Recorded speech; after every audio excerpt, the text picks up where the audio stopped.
The European Union spends more on agriculture and rural development than it spends on anything else. At a time of crisis, when value is being squeezed out of every euro of spending, it's understandable that the Common Agricultural Policy, or CAP as it's known, should come under renewed scrutiny. This week here in the Parliament in Brussels, the EPP Group has held a hearing to look at the European Commission's latest proposals to make the CAP more efficient and effective.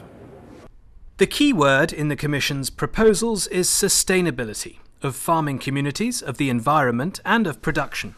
It's a reflection of the fact that farming is at the heart of Europe's culture and history.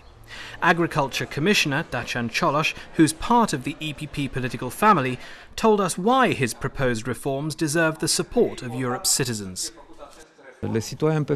Citizens can be confident that this time we are taking into account not only food security, which is a clear objective, but also the goal of good management of natural resources.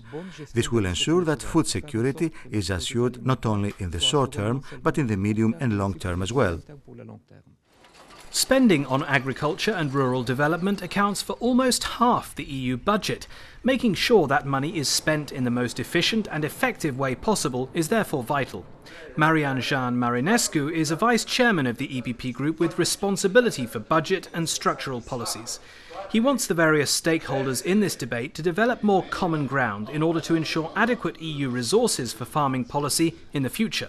With all the discussions around the total amount of the budget, you know very well that there are member states that they want to cut the budget, would be very dangerous for CAP to not to have a consensus among the actors in CAP, because there could be some people that will profit of this and they will say, aha, you don't have a consensus, a compromise, we cut your money and that's it.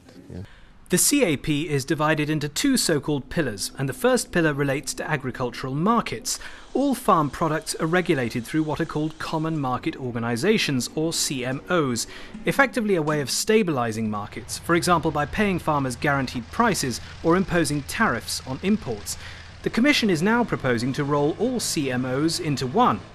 Michel Dantin, a French MEP, is Parliament's rapporteur on the single common market organisation. He told us about his approach to the Commission's proposals. European farmers, all 13.5 million of them, are up against 8 or 9 big distributors who establish the prices in the market. So where I consider and where the EPP considers that the Commission has not gone far enough is in giving farmers the power to organize themselves to sell their products together in order to stand up to these distributors, which are of course much bigger. And that requires a change to EU competition law. Rural development plays a key role in the territorial, economic and social cohesion of the EU and in the protection of the environment. It's also the second pillar of the CAP. The Commission wants to make communities in the countryside stronger and more sustainable through targeted investment, creating new long-term employment opportunities. Austrian MEP Elisabeth Köstinger, herself from a farming family, is Parliament's shadow rapporteur on the rural development aspects of the CAP. She explained how she thinks the Commission's proposal can be strengthened. I think it's very important to point out that rural development policy is also growth policy. So we also want to motivate our farmers to create new ideas, how to make cooperatives, how to make direct farming or direct marketing more or less. So all in all we want to find a very good package to give them the framework to work through this.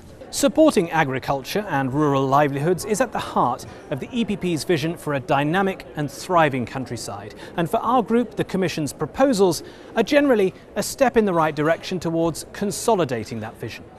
For more information on our group's policies and activities, please visit our website, eppgroup.eu. Thanks for watching and see you again soon.